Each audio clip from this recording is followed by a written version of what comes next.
Durante as últimas 2 décadas do século XX, o Brasil encarou um dos seus maiores desafios: encontrar uma moeda que transmitisse segurança e estabilidade para os agentes econômicos.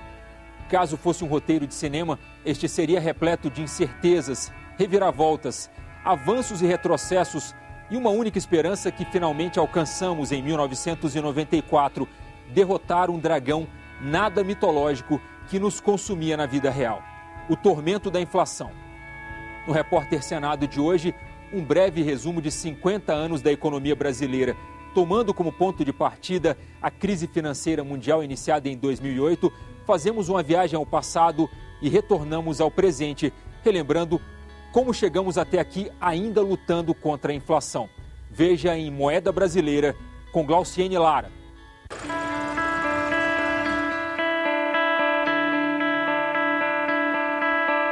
O primeiro sintoma foi a queda nas bolsas de valores no mundo todo. Acostumado a lidar com a falência dos países pobres, o mundo não sabe o que fazer com a crise das economias ricas. Tudo começou em 2008 com a bolha do mercado imobiliário nos Estados Unidos. Estimulados pelo governo Bush, os bancos concederam crédito em excesso. Começaram a caçar cliente na rua. Lá era assim. Até nos postes você tinha anúncios assim. Compre sua casa, não precisa comprovar renda e tal. Você vendeu casa para todo mundo que não tinha emprego, não tinha renda, não tinha green card, não tinha nada. Eu estou vendo essa crise como algo que vai durar muitos anos. A bolha estourou quando o governo americano anunciou que não salvaria o banco Lehman Brothers. As instituições financeiras europeias já estavam contaminadas e o problema americano se transformou em uma crise financeira mundial. O que acontece no mercado financeiro é que ele tem um componente virtual muito forte. Os valores se multiplicam muito rapidamente sem uma base real. E isso dá uma dimensão para ele gigantesca. O mercado de capitais do mundo todo, ele vive de expectativas. De alguma forma, a gente não pode esquecer que essa crise que houve no mercado financeiro, ela não veio sozinha. O barril do petróleo já tinha passado de $150. Os governos dos Estados Unidos e da Europa assumiram as dívidas dos bancos, injetaram 14 trilhões de dólares no sistema financeiro internacional, o equivalente a 24 trilhões de reais. As consequências vieram 3 anos depois. Super endividados, o Estado americano e a União Europeia entraram em crise. Para os economistas, é mais difícil solucionar a crise na União Europeia, que reúne países em situações econômicas diversas.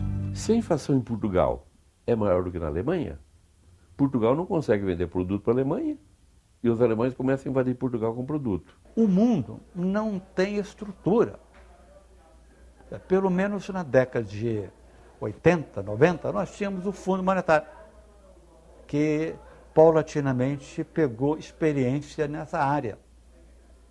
Hoje o Fundo Monetário é pequeno demais para esses problemas europeus. Se os Estados Unidos está assim, os Estados Unidos é a maior potência, né? Se ele que comanda, a consequência vai abater aqui a gente aqui, né, no Brasil, né? Ninguém sabe como a crise de 2011 vai atingir o Brasil. O governo reduziu para 4% a previsão de quanto a economia brasileira vai crescer este ano. A indústria fica preocupada, com uma certa expectativa de que nós tenhamos aí um impacto negativo da economia mundial na economia brasileira, a redução do ritmo de crescimento e, portanto, redução do ritmo de produção da própria indústria. O poder de compra das pessoas está diminuindo. Todos os países estão sendo afetados e estão achando que está bem complicado. Tenho medo, sim. De repente ninguém sabe o que pode vir por aí, né? Em 2008, o Brasil foi um dos países que mais rápido superaram a crise. Os bancos já tinham sido saneados no fim da década de 90. O governo deu incentivos fiscais ao setor produtivo e, em 2010, o país registrou o crescimento de 7,5%. Mas as novas turbulências pedem também novas soluções.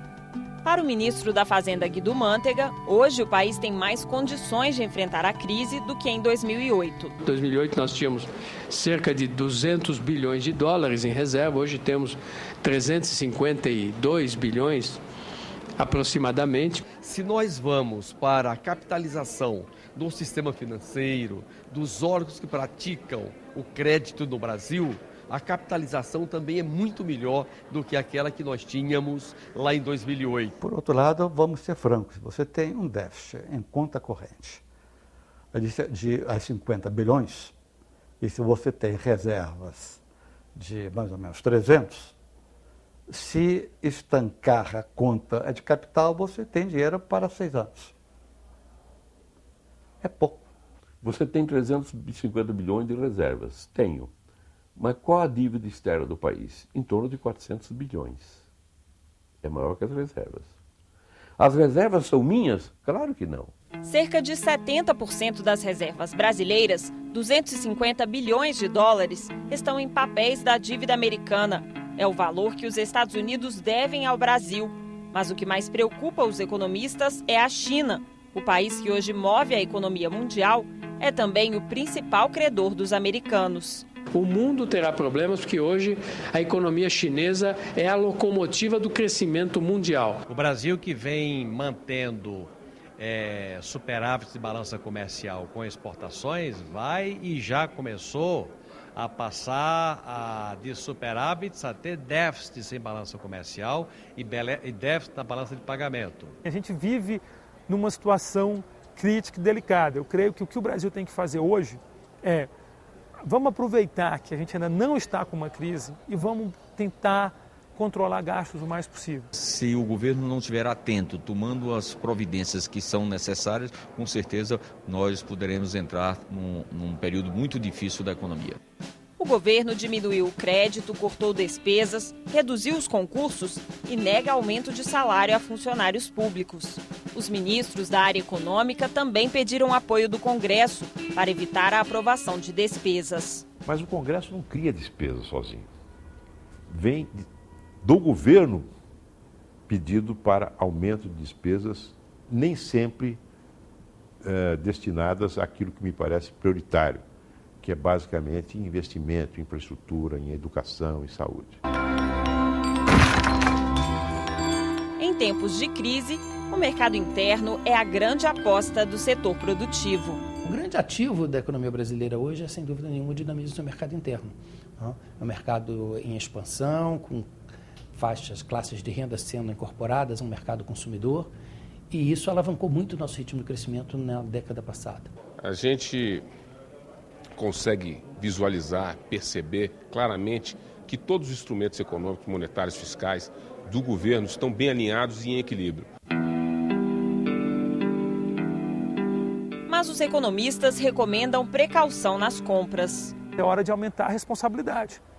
Pensar 2 vezes. Você está com a prestação do carro, está com a prestação da casa própria, espera um pouco para trocar a geladeira, né? Espera um pouco para fazer a viagem. Eu sei que você queria fazer a viagem, mas talvez não seja a melhor hora. Outra dica é pagar as dívidas. Os débitos dos brasileiros somam mais de 650 bilhões. É como se cada um devesse cerca de R$ 3.500. O crédito é desenfreado, particularmente por uma nova classe média. Eles tendem a gastar demais.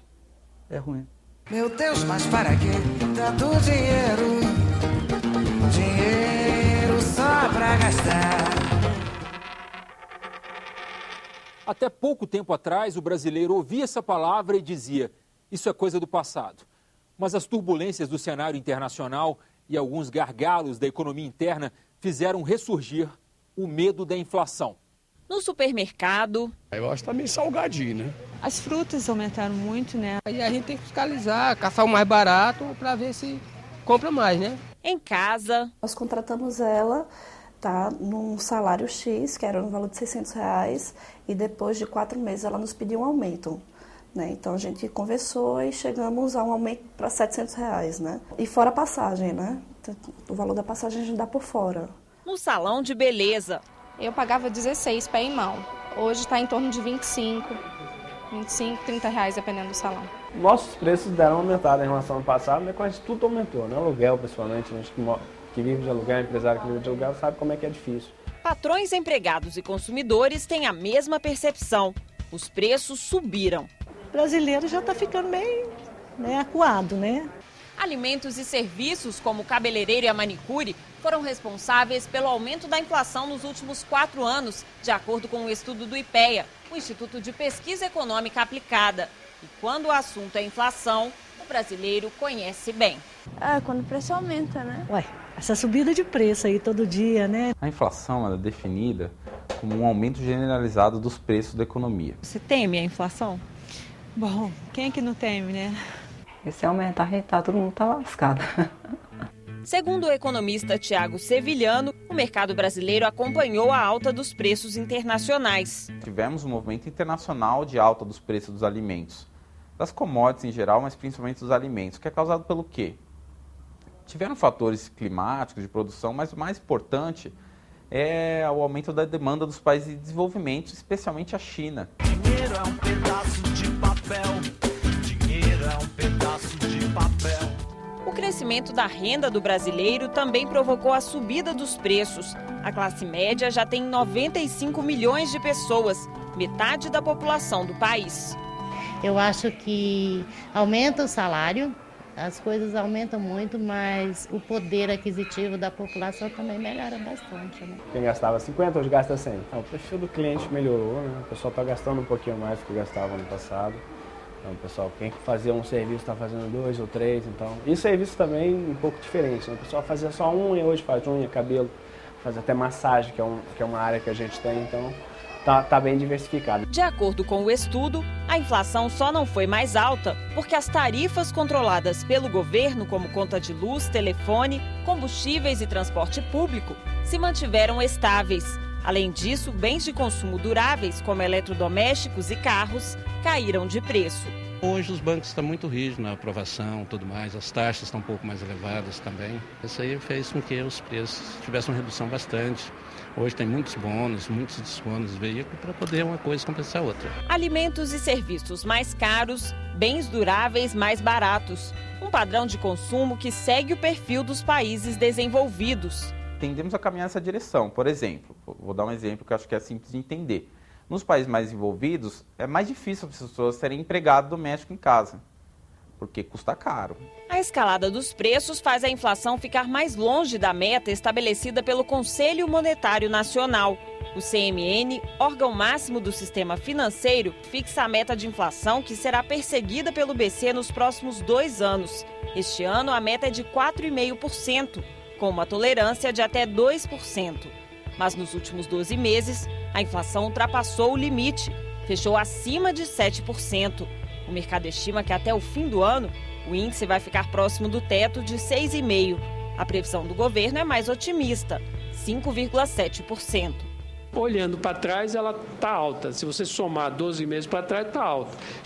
Ultrapassa o limite dos 6,5%. Mas daqui para frente, eu diria que ela está num caminho mais benigno. Existem 2 formas para controlar a inflação.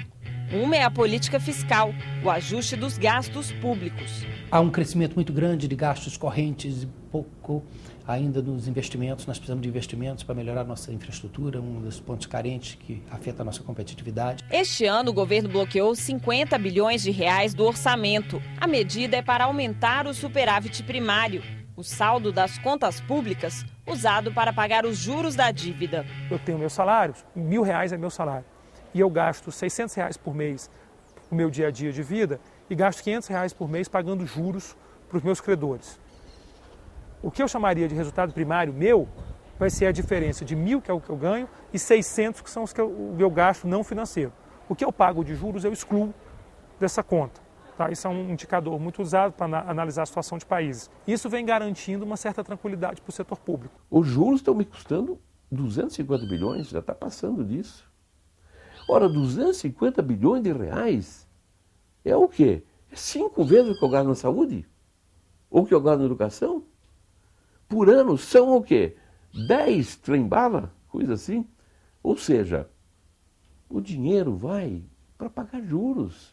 A política monetária executada pelo Banco Central é a outra maneira para controlar a inflação. O principal elemento é a taxa de juros. Aumentando os juros, os investidores estrangeiros têm mais incentivos para entrar no Brasil para receber esses juros mais altos. Mas o Banco Central apostou que a crise econômica vai conter a inflação e reduziu a taxa de juros de 12,5% para 12%. Mas a taxa brasileira ainda é a maior do mundo. Os juros reais, calculados pela taxa básica, menos a inflação, são cerca de 6%. A segunda maior do mundo é a da Hungria, 2,5%.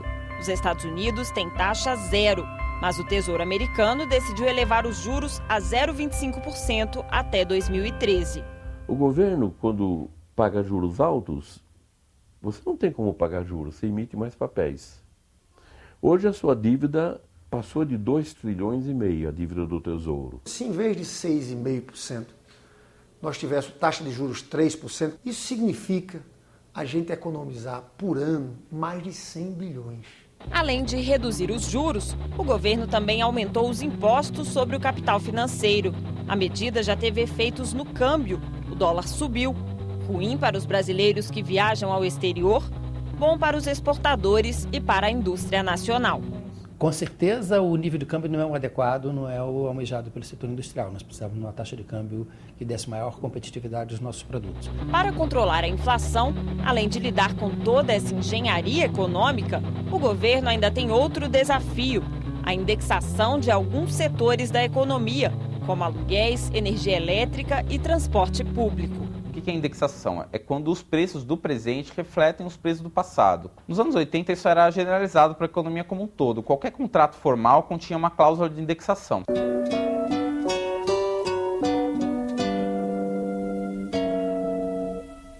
Em janeiro, o salário mínimo vai subir 13,5%, de R$ 545 para R$ 619. Pelo menos 13 bilhões a mais nas contas públicas. Sabe que se a inflação tomar conta, aí não há salário que chegue. Dinheiro na mão é vendaval na vida de um sonhador, Quanta gente aí se engana e cai da cama com toda a ilusão que sonhou. A seguir, a luta contra a inflação na década de 80, tudo o que passamos, sofremos e vivemos em busca da estabilidade.